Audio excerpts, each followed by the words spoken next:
घरामध्ये भरपूर देव असतात. आपल्या देवघरामध्ये काय काय पाहिजे? शंख पाहिजे, घंटा पाहिजे. तर कुठे कुठे साईडला ठेवायचं आहे?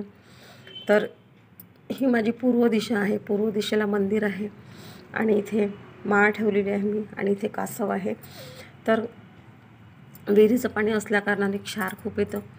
तर अशा प्रकारे देवाची मांडणी आणि आपल्या देवघरामध्ये काय काय पाहिजे ते खूप महत्त्वाचं आहे. तशीच माळ खूप महत्त्वाची आहे. जे आपण जपतो त्याच्यावर आपल्या देवाचं नामस्मरण करतो ते कुठल्या साईडला पाहिजे आणि त्याचं महत्त्व काय आहे ते पण मी तुम्हाला सांगणार आहे. गाईज, आपल्या सर्वांचं माझ्या चॅनलमध्ये स्वागत आहे. तर आपल्याला माळ कशा प्रकारे जपायची आहे? भरपूर प्रकारच्या माळी राहते. कोणी रुद्राक्षाची माळ राहते, त्यांनी पण जपतात. या माळीमध्ये 108 मणी असतात. तर ही माळ कशा प्रकारे जपायची तर आणि कोणत्या बोटाने जपायची? तर हे 2 बोटांमध्ये माळ पकडायची आपल्याला आणि जे हे 3 नंबरचं बोट आहे याने आपल्याला मणी सरकवायचा आहे.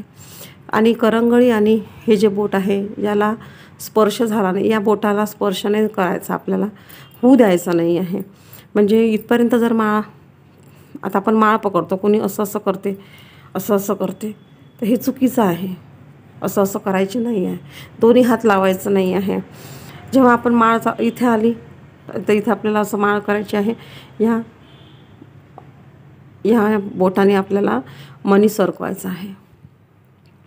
कारण माळ जपायचे भरपूर नियम असतात.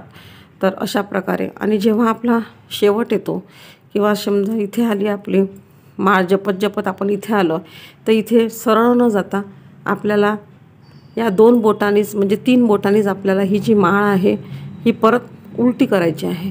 म्हणजे परत जिथे आपण संपवली तिथूनच आपल्याला सुरुवात करायची आहे माळीला. आणि करंगळी आणि हे बोट, हे आणि हे 2 बोटं आपल्याला लावू द्यायचे नाही आहे माळीला.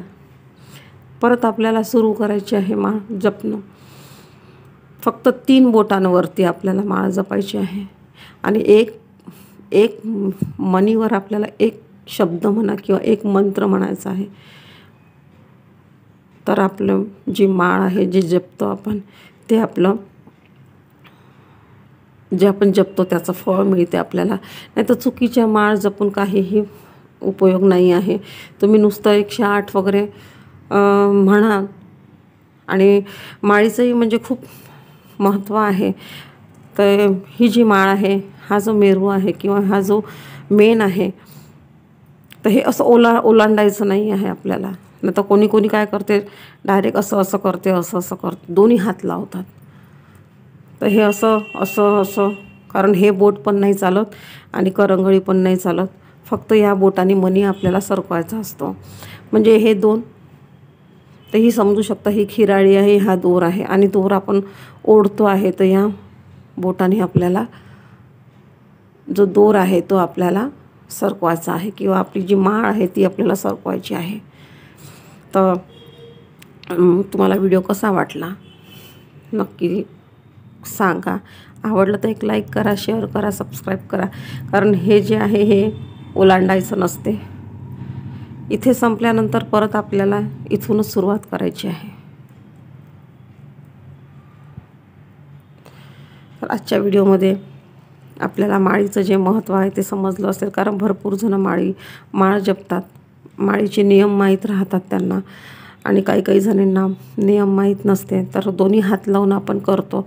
तर माळीची पूजा करणे, माळ देवाजवळ ठेवणे हे पण खूप महत्त्वाचं आहे.